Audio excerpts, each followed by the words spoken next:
चीमा साहब, लगातार दिल्ली सरकार की अगर बात की जाए तो आवाज उठ रही है कि राष्ट्रपति शासन लगने जा रहे हैं। देखिए, आज जिस लोकतंत्र के लिए हमारे देश के हजारों लोगों ने कुर्बानियां दी हैं, हमारे खासकर जब मैं बात करूं पंजाब की, पंजाब के लाखों लोगों ने कुर्बानियां दी हैं। शहीद आजम शहीद भगत सिंह जी, राजगुरु सुखदेव जी, शहीद उधम सिंह जी, बहुत सारे लोगों ने देश को आजाद करवाने के लिए अपनी जान कुर्बान कर दी।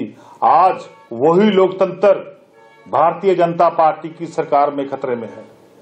आज जितनी भी चुनी हुई सरकारें हैं, एक एक सरकार को गिराने का काम भारतीय जनता पार्टी अपने सरकारी तंत्र से कर रही है।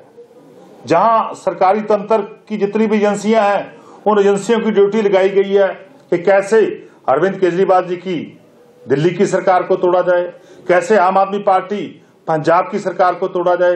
ये जतन लगातार भारतीय जनता पार्टी पूरे देश में कर रही है।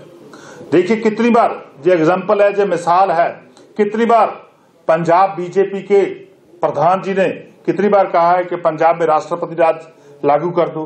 कितनी बार पंजाब के गवर्नर, माननीय गवर्नर साहब ने कहा है कि पंजाब में मैं राष्ट्रपति राज लागू कर दूंगा, मैं लिख के राष्ट्रपति साहब को भेज दूंगा कि पंजाब को राष्ट्रपति के हवाले किया जाए। ये बहुत सारी आपके सामने एग्जाम्पल हैं। आज वही काम दिल्ली में, जहां हमारी आम आदमी पार्टी की एक पूर्ण बहुमत से, एक मैं समझता प्रचंड बहुमत से चुनी हुई सरकार को गिराने का काम भारतीय जनता पार्टी कर रही है। हमारे कौमी कन्वीनर अरविंद केजरीवाल जी को एक झूठे फर्जी केस में जेल में बंद करके हमारे विधायकों को तोड़ने का काम बीजेपी कर रही है। हमारे विधायकों का खरीदो फरोख्त का काम बीजेपी ने शुरू किया है, पर लेकिन हमारे सभी विधायक, हमारे सभी चुने हुए नेता अरविंद केजरीवाल जी के साथ, आम आदमी पार्टी के साथ चट्टान की तरह डट के हम खड़े हैं। बिल्कुल कोई भी आदमी बीजेपी के बहकावे में कभी भी नहीं आएगा।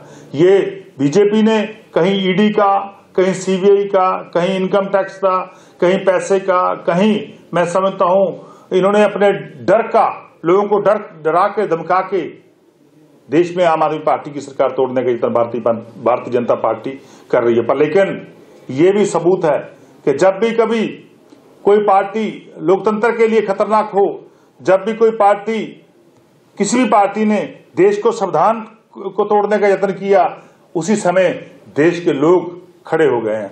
आज देश के लोग आम आदमी पार्टी के साथ खड़े हैं। आज देश के लोग अरविंद केजरीवाल जी के साथ खड़े हैं, क्योंकि सबको पता है कि अरविंद केजरीवाल जी देश को संविधान को बचाने की, देश की डेमोक्रेसी की बचाने के लिए लड़ाई लड़ रहे हैं। हम अपने खून का आखिरी कतरा तक बहा देंगे, पर लेकिन देश के लोकतंत्र को बचाएंगे, देश के संविधान को बचाएंगे।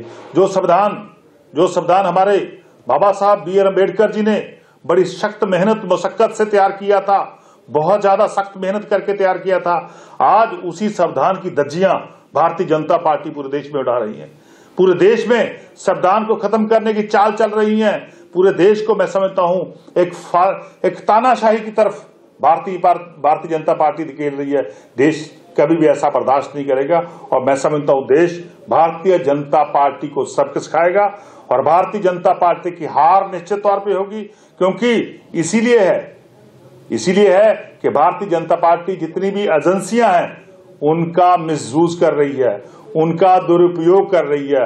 जब कोई पार्टी हार रही होती है तभी वो पुलिस को आगे करती है, तभी वो एजेंसियों को आगे कर रही है। सो इसका मतलब है कि भारतीय जनता पार्टी हार रही है। इसी कारण कभी ईडी का, कभी सीबीआई का, कभी इनकम टैक्स अधिकारियों का पूरे देश में दुरुपयोग किया जा रहा है। आपके सामने, पूरे देश के सामने ये बहुत बड़ी एग्जाम्पल है, बहुत बड़ी उदाहरण है कि एक प्रचंड बहुमत से चुनी हुई दिल्ली की सरकार को तोड़ने का यत्न, वहां पे राष्ट्रपति राज लागू करने का यत्न भारतीय जनता पार्टी कर रही है। वैसे ही कितनी बार पंजाब में ये अपनी उदाहरण दे चुके हैं, पंजाब में कितनी बार बोल चुके हैं भारतीय जनता पार्टी के लोग, कितनी बार माननीय गवर्नर साहब बोल चुके हैं कि हम पंजाब में राष्ट्रपति राज लगा देंगे। इससे पता चलता है कि भारतीय जनता पार्टी आम आदमी पार्टी से डरती है, अरविंद केजरीवाल से डरती है, इसीलिए ये राष्ट्रपति राज लगाने की बात कर रहे हैं। पर लेकिन देश के लोग एकजुट हैं, चट्टान की तरह आम आदमी पार्टी के साथ, अरविंद केजरीवाल जी के साथ खड़े हैं।